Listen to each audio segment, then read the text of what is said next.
All right, what's up, CrossFit Spring Hill? I am going to do a whiteboard brief for the hero workout, Murph. On Monday, it's not going to be run like a normal class. We're not going to do a whiteboard brief. We're not going to do a coach-guided warm-up. It'll be written on the board, and you're responsible to warm up on your own and be ready to go at the start of your heat time. So hopefully you watch this video ahead of time, and I'm going to do this as if it were for a class, a whiteboard brief. So Murph is 4-time, a 1-mile run, 100 pull-ups, 200 push-ups, 300 air squats, and another 1-mile run. Partition the pull-ups, push-ups, and air squats in any way. And if you have a weight vest or body armor, wear it. 14 pounds for ladies, 20 pounds for guys. Murph is a hero workout. It's created to honor Lieutenant Michael Murphy, who was a U.S. Navy SEAL who died in combat in Afghanistan. So remember that when you're doing this workout. It is a longer, more grueling, gritty, both physical and mental workout.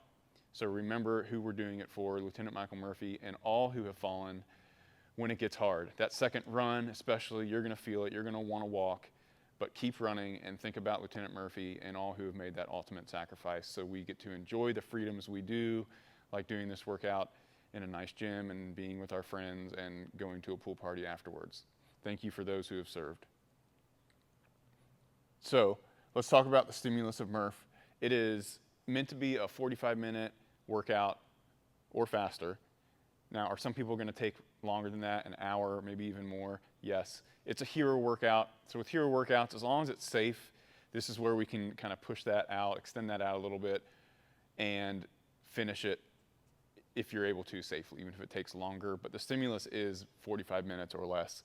And in order to achieve that, the mile runs should be under 10 minutes, including that second one, so when you're under fatigue, which means a good strategy for this workout is to start with like a slower than normal pace on the first mile because you have so much more work to go. So first mile run, under 10 minutes easily. Second mile run, you should still be able to do under 10 minutes, even tired.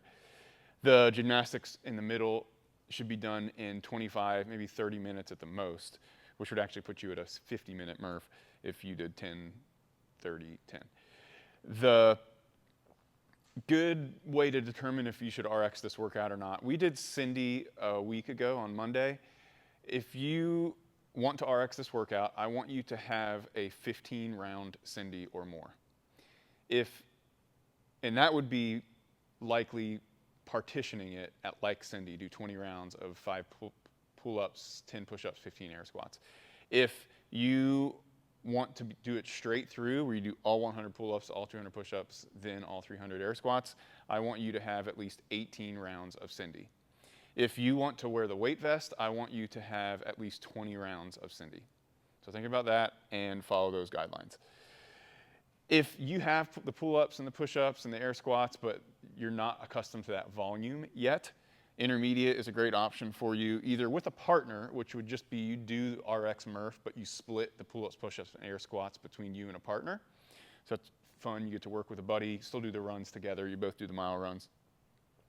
Or just do that as an individual and you're just splitting the reps in half.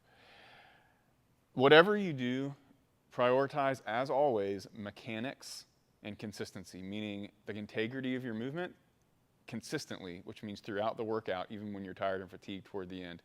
I see a lot with Murph, form starting to break down toward the end, and I'll say something to somebody, hey, you know, you're warming your push-ups, get your hips up. Yeah, but that's so much harder, I'm tired. Yeah, exactly. Rest more and do the push-ups the right way. Full range of motion. Same with the pull-ups, same with the air squats.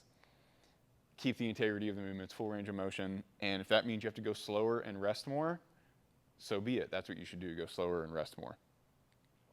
The beginner version, watch that video I made with Aubin, which will be the most recent video on our YouTube channel before this one, where I go into much more detail on this, but you're gonna do an 800-meter run, you could do like a run-walk combination, and then 10 rounds of 5 ring rows, 10 modified push-ups, and 15 air squats, and then another 800-meter run or run-walk. So those are some scaling options. One strategy for you, push-ups are usually what bog people down, so the push-up saver approach for partitioning the reps would be to do 5 pull-ups, 5 push-ups, 15 air squats, 5 push-ups, and do 20 rounds of that, and that'll save your upper body for the push-ups a little bit, but it's still going to get tough. So if you have any questions, let us know.